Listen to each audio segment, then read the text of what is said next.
Hello dear student, welcome. तो अभी हम लोग जो टॉपिक डिस्कस कर रहे हैं ऑडिटिंग, तभी इधर से फर्स्ट लेक्चर चालू हो जाता है। अब इसमें अच्छा खासा समझा देता हूँ। तो ऑडिट का मतलब क्या होता है मालूम है क्या? ऑडिट कौन होता है? ये कंपनी है। तो कंपनी में एक अकाउंटेंट बैठा रहता है, वो हिसाब किताब करता है। पर उससे हिसाब किताब करते हुए कभी कभी उससे भी गलती हो सकती है, एरर हो सकता है, कभी कभी वो झोल कर सकता है, कंपनी कभी कभी फ्रॉड कर सकती है। तो ये सब अकाउंट बराबर है, ट्रांजेक्शन बराबर हो रहा है कि नहीं हो रहा है। तो इसलिए कंपनी के बाहर से एक बंदा आता है, वो क्या कहता है, कंपनी का अकाउंट्स चेक करता है, कितना सच है कितना गलत है, वो अपना जजमेंट देता है, अपना ओपिनियन देता है। उसको ही ऑडिट बोलते हैं, और जो काम करता है उसको बोलते हैं ऑडिटर। तो सबसे पहले हम लोग ये पढ़ेंगे कि ऑडिट है क्या। तो ऑडिट मतलब होता है एग्जामिनेशन या inspection of various books of account. मतलब फिजिकल जाके बुक्स ऑफ अकाउंट को वेरीफाई करता है, चेक करता है, उसकी एक्यूरेसी देखता है, क्या सही कितना गलत है। ओके, तो इसका क्या काम करना है? चेक करना है, वेरीफाई करना, और ये खुद से जाके चेक करता है। तभी फीचर्स ऑफ ऑडिटिंग। तो ऑडिट क्या है? सबसे पहले it is a systematic. Audit should be systematically plan. जो भी ऑडिटर ऑडिट करने जाएगा कोई भी कंपनी में, तो उसको अपना काम सिस्टमेटिकली प्लान करना चाहिए, क्या करना है क्या नहीं करना चाहिए। इंडिपेंडेंट मतलब जब भी वो काम करेगा ना, while performing is forming is opinion should not be susceptible to any influence. वो किसी के इन्फ्लुएंस में आके अपना जजमेंट नहीं देना चाहिए, वो इंडिपेंडेंट रहना चाहिए। जो भी क्लाइंट का ऑडिट करने जा रहा है वो अपना स्टडी करके डेटा को इंटरप्रेट सही करके बताना आना चाहिए। फिर बाद में बोला है डेटा स्टेटमेंट रिकॉर्ड परफॉर्मेंस। मतलब होता है audit extends from the examination of record to review the operation and performance of connected with non financial area. मतलब जो फाइनेंस के रिलेटेड है, जो नॉन फाइनेंस है, उसको आइडेंटिफाई करेगा, चेक करेगा, प्रेजेंट करके बताएगा कि कितना सही कितना गलत है। Purpose audit process should be design as per the stated purpose. मतलब जिस हिसाब से ऑडिट शुरू किया उस हिसाब से ऑडिट को बताना भी जरूरी है। Clear idea about proposition. Auditor क्यों आया कंपनी में, क्या काम करना है, उसको सब क्लियर आइडिया होना चाहिए। Auditor should a clear idea about the proposition he is examining. क्या एग्जामाइन कर रहा है, क्या वेरीफाई कर रहा है, क्या इंस्पेक्ट कर रहा है, उसको पता होना चाहिए। फिर एविडेंस कलेक्ट करना चाहिए। Auditor has to collect the evidence. Evidence collect करेगा तो ऑलरेडी एविडेंस क्या जाएगा, क्योंकि इसका स्किल्स नॉलेज है, अपने नॉलेज से क्या करेगा, एविडेंस कलेक्ट करेगा, बुक्स ऑफ अकाउंट देखेगा, टैक्स रिटर्न देखेगा, इंफॉर्मेशन लेगा, अपना जजमेंट देता है। जो ऑडिटर रिपोर्ट तैयार करता है उसका लास्ट में जजमेंट और ओपिनियन बहुत इंपॉर्टेंट रहता है, चाहे वो क्वालिफाई है कि नॉन क्वालिफाई रिपोर्ट है। सब्जेक्ट मैटर मतलब होता है द सब्जेक्ट मैटर में differ from concept such as data कहाँ से आया कैसे नहीं आया। ऑडिटर का काम है एक्यूरेसी चेक करना, कितना अमाउंट सही है कितना अमाउंट गलत लिखा है। ये ऑडिटर की खासियत होती है, सॉरी, ये ऑडिट की खासियत होती है। ओके, ये सिर्फ मेन पॉइंट है, ये उठा के लिख सकते हो। सबसे मेन है opinion. Auditor has to express an opinion has to be reasonable assurance on the financial statement of the entity. मतलब वो ऑडिट करके आया तो उसको क्या मालूम पड़ा। एक डिस्टिंग्विश है, दोनों शॉर्ट में रिवाइज कर सकते हैं। बुक कीपिंग मतलब जो अपने 11th में पढ़ा था, recording day to day transaction. Book keeping मतलब तो डेटा का रिकॉर्ड करना, बिजनेस ट्रांजेक्शन हो रहा है जो भी फैक्ट है रिकॉर्ड करके रखना है ना। बट इसको सबमिट करने की जरूरत नहीं। पर ऑडिटिंग क्या होता है, एग्जामाइन करना। जो बुक कीपिंग है, ऑडिटिंग अकाउंट्स को चेक करता है, नॉट बुक्स को। किसको चेक करता है? बुक्स को। तभी हम लोग ये पढ़ेंगे अकाउंटिंग और ऑडिटिंग। पहले बुक कीपिंग होता है, फिर अकाउंटिंग होता है, फिर ऑडिटिंग होता है। Accounting means systematically keeping the records of accounts of organisation and preparation of financial statement. Accounting मतलब होता है जो भी अकाउंट है उसको बुक्स ऑफ अकाउंट में लिखना, परचेज का परचेज, सेल्स का सेल्स, फिर उस बुक से फाइनेंशियल स्टेटमेंट बनाना, मतलब trading account, profit loss account, balance sheet बनाना, फाइनेंशियल पोजीशन। ऑडिटिंग बोले तो systematic examination of books of account. ये क्या परफॉर्मेंस, प्रॉफिटेबिलिटी, फाइनेंशियल पोजीशन मालूम पड़ता है। इससे मालूम पड़ता है कि कितना सही और कितना गलत है। अकाउंटिंग कब स्टार्ट होता है? जब बुक कीपिंग खत्म होता है। और ऑडिटिंग कब स्टार्ट होता है? जब अकाउंटिंग खत्म होता है। ये अकाउंटिंग कंटिन्यूस प्रोसेस है, ये कभी कभार होता है, क्वार्टर पे होता है, हाफ ईयरली होता है, ईयरली होता है। There is no prescribed qualification. Accountant के लिए कोई क्वालिफिकेशन नहीं चाहिए, पढ़ा लिखा होना चाहिए, हो जाएगा। हाँ, पर ऑडिट करने के लिए बंदे को चार्टर्ड अकाउंटेंट बनना चाहिए।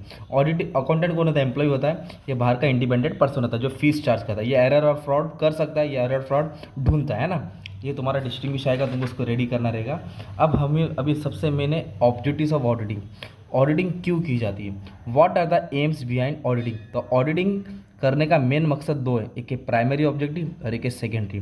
तो प्राइमरी ऑब्जेक्टिव का मतलब होता है सबसे फर्स्ट। तो प्राइमरी पहले हम लोग बाद में पढ़ेंगे, पहले सेकेंडरी पढ़ता हूँ। सेकेंडरी ऑब्जेक्टिव का मतलब होता है ऑडिटर क्या करेगा, कंपनी जाके ऑडिट करेगा तो एरर्स ढूंढेगा। एरर्स वो होता है जो अनइंटेंशनली हो जाता है, जो क्लर्क से, अकाउंटेंट से, मतलब जानबूझ के नहीं होता है, बाय मिस्टेकली कभी नंबर गलत करेगा, कभी एंट्री गलत करेगा, कभी डबल एंट्री पास कर लेगा, कभी भूल जाएगा लिखने, क्लरिकल एरर है, उसको एरर्स बोलते हैं। फ्रॉड का मतलब होता है कभी कभी कंपनी के एम्प्लॉई अकाउंटेंट क्या करते हैं, जानबूझ के फ्रॉड करते, झोल जाल करते। जैसे 10,000 आया कैश तो 9,000 एंट्री मारेगा, 1,000 घर पे ले जाएगा। ये फ्रॉड से ऑडिटर फाइंड आउट करता है, बिल को वेरीफाई करके, वॉच करके, वेरिफिकेशन करके। तो एरर्स अनइंटेंशनल, फ्रॉड इंटेंशनली होता है। तो ऑडिटर का काम है ये दो चीज़ को ढूंढना, एरर्स एंड फ्रॉड। और ऑडिटर का मेन मकसद क्या है, accuracy of books of account, examine करता है कि जो बुक्स ऑफ अकाउंट मेंटेन हो रहा है वो कितना सही है और कितना गलत है। बुक्स ऑफ अकाउंट बोले तो you can say profit and loss statement, balance sheet, है ना, ये सब चीज़ को वो एनालाइज करता है, चेक करता है, उसका अर्थमेटिकल एक्यूरेसी चेक करता है, नंबर्स, उसकी वैल्यू ऑफ एसेट्स, लायबिलिटी। और मेन काम उसका एक्सप्रेस ओपिनियन। ओपिनियन का मतलब होता है कि ऑडिटर कैसा है, जो ऑडिट किया उसने वो अपना ओपिनियन बताया, कितना सही, कितना गलत, कितना अच्छा, कितना बुरा। अब इसका शॉर्ट में एग्जांपल बताऊं, अभी आप डॉक्टर के पास किधर जाएंगे क्लिनिक में ब्लड चेकअप करने, वो बोलेगा शाम को आप ब्लड रिपोर्ट लेके जाओ, तो फिर सामने वाला क्लिनिक वाला बोलेगा अरे तुम्हारा ब्लड रिपोर्ट अच्छा है, आप रिपोर्ट क्यों लेके आ रहे हो, जाओ घर पे, तो चलेगा क्या, नहीं यार, अपन ने पैसा दिया है तो रिपोर्ट भी तो चाहिए। वैसे ही after verifying accuracy of books of account, auditor should express his expert opinion on truthiness and fairness, कितना सही और कितना गलत है। ये क्या था तुम्हारा ऑब्जेक्ट्स ऑफ ऑडिटिंग, क्या था तुम्हारा ऑब्जेक्ट्स। अभी हम लोग पढ़ेंगे एरर्स।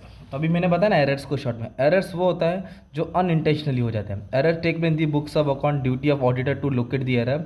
एरर आर केयरलेसनेस, ध्यान नहीं देना, part of person preparing books of account, committing mistake, mistake कर देना, ये अनइंटेंशनल होता है। तो सबसे पहले दिया error of omission, clerical error में दिया है एरर ऑफ ओमिशन। क्लरिकल जो क्लर्क से होता है, तो ओमिशन मतलब होता है ट्रांजेक्शन इज नॉट रिकॉर्डेड और पार्शियली रिकॉर्डेड, मतलब ट्रांजेक्शन को छोड़ देता है या एक इफेक्ट देता है, एक इफेक्ट नहीं देता। ओमिट मतलब भूल जाना, ओमिट मतलब छोड़ देना, छूट जाना। कंप्लीट ओमिशन मतलब पूरा छोड़ देना, पार्शियल मतलब तो एक छोड़ देना। कंप्लीट मतलब पूरा ही ट्रांजेक्शन उसने रिकॉर्ड ही नहीं किया, भूल गया, चाय पीते पीते ही भूल गया। पार्शियल मतलब कुछ रिकॉर्ड किया, कुछ रिकॉर्ड नहीं किया। और कमीशन का मतलब क्या होता है, केयरलेसनेस इन एरर ऑफ, जैसे कि error which are not suppose to be committed और done by carelessness is called error of commission. मतलब जो जैसे कि रिकॉर्डिंग गलत हो गया, पोस्टिंग गलत हो गया, जैसे कि सैलरी को प्रॉफिट एंड लॉस लिख दे तो उसने बैलेंस शीट में डाल दिया, रिकॉर्डिंग गलत एंट्री कर दिया। तो एरर ऑफ रिकॉर्डिंग मतलब होता है when transaction is incorrectly recorded in the books of original entry, गलत रिकॉर्ड कर दिया, है ना। पोस्टिंग बोले तो गलत पोस्टिंग कर दिया। When transaction is correctly generalized but wrongly posted, journal में सही लिखा, पोस्टिंग गलत हो गया। कास्टिंग का मतलब होता है मिस्टेक इन कैरिंग फॉरवर्ड, मतलब बैलेंस तो सही है पर फॉरवर्ड करते समय गलत लिख दिया, कैरी फॉरवर्ड करते हैं ना। डुप्लीकेशन मतलब एक एंट्री को दो बार लिख देना, डुप्लीकेशन मतलब एक एंट्री को दो बार ट्वाइस एंट्री पास कर देना। और एरर ऑफ कंपेंसेशन का मतलब होता है one error on debit side is compensated by another on credit side, इधर का उधर का इधर। जैसे कि क्या दिया, A account which was debited by 5000 was credited by 5000, similarly B account this credit by 5, A को बी में लिख दिया, बी को ए में लिख दिया ना। एरर ऑफ प्रिंसिपल मतलब रूल्स गलत फॉलो कर दिया, debit what comes in, credit what goes out, तो उल्टा कर दिया ना। जैसे कि रिपेयर्स फॉर ऑफिस बिल्डिंग 32,000 है, उसको डेबिट किया किधर गलती से रिपेयर्स अकाउंट में, जबकि वो बिल्डिंग एसेट्स में जाएगा ना, तो गलत मतलब अकाउंटिंग प्रिंसिपल गलत कर देना, उसको बोलते हैं एरर ऑफ प्रिंसिपल। तो ये आपने क्या पढ़ा मालूम है, टाइप्स ऑफ एरर क्या पढ़ा। तो एक ऐसा होता है टाइप्स ऑफ फ्रॉड, क्या होता है, तो फ्रॉड क्या होता है मालूम है क्या, फ्रॉड वो एक्टिविटी होती है जो जानबूझ के की जाती है, right. Fraud is intentional and wilful, जानबूझ के करते हैं बुक्स ऑफ अकाउंट। डिसऑनेस्ट गलत काम होता है। Detection prevention of fraud is of great importance, मतलब ये ऑडिटर का काम है कि फ्रॉड को पता करके वो पगार इसके लिए लेता है। तो झोल जाल होता है इसमें, तो किसका झोल जाल होता है, कैश का होता है, गुड्स का होता है, अकाउंट्स का होता है। कैश का झोल जाल का मतलब एकदम सिंपल बताऊँ, कैश आया पर लिखा ही नहीं, ओमिट कर दिया, या कैश आया आधा लिखा आधा नहीं लिखा, सो सिंपल। 10,000 कैश आया तो 8,000 रिकॉर्ड किया, 2,000 उसके घर पे ले जाएगा, बीवी को साड़ी लेके आएगा, घुमाने लेके आएगा ना। और टीमिंग और लीडिंग का मतलब होता है कि एक cash receive from one customer is misappropriate and remittance receive from another debtor is posted to the first debtor, इधर का पैसा उसको दिखा दे, उसका पैसा इधर दिखा दे, मिल के फ्रॉड करते, कैश का झोल। मिस अप्रोप्रिएशन ऑफ गुड्स बोले तो गुड्स का झोल करना। क्वांटिटी आया 1000 तो लोग रिकॉर्ड करेंगे 900, तो 100 क्वांटिटी पर्सनली बेचेंगे। बेचना था 100 तो उन लोग 80 बेचेंगे, 20 अपने पर्सनल किसी और कस्टमर को टिका देंगे, बोलते हैं miss appropriation of goods, miss appropriation of cash. इधर कैश का झोल झाल करते हैं रिसिप्ट और पेमेंट में, इधर गुड्स का झोल झाल करते हैं परचेस और सेल में। और एक कहता है मैनिपुलेशन ऑफ अकाउंट, मैनिपुलेशन मतलब फ्रॉड अकाउंट बना के उसको पेमेंट करते हैं। जैसे कंपनी को लाइट बिल देना है, रेंट देना है, ये देना वो, हम लोग एक और अकाउंट बना के रहेगी कि कंपनी बोल रही है हम लोग इसको पे कर रहे हैं अपनी पार्टी पर, पार्टी उटी कुछ नहीं रहती, उसका घर का पैसा रहता है। This is the very common practice almost in every organisation, सब जगह होता है, जो बेमान एम्प्लॉय वो काम करता है। Manipulation of account is the procedure to alter the books of account, books of account को अल्टर करेंगे, चेंज करेंगे, इंक्रीज करेंगे, डिक्रीज करेंगे amount of profit to achieve personal objective. It is very difficult for auditor to audit such fraud, auditor भी इसको पता नहीं कर पाता है, तो वो अपने दिमाग से पता कर लेता है। ये था तुम्हारा टाइप्स ऑफ फ्रॉड, क्या होता है ये। तो हमने इसमें कितने सारे टॉपिक कवर किए मालूम है क्या, फीचर्स पढ़े, एडवांटेजेस भी आएगा तो अच्छे से लिख देना। फीचर्स पढ़ा है, एरर्स पढ़ा, फ्रॉड पढ़ा, ऑब्जेक्टिव्स पढ़ा, है ना। बाकी सब टॉपिक मैं करा दूंगा धीरे धीरे, तुम्हारा काम अच्छे से हो जाएगा। Thank you very much and all the best for exam.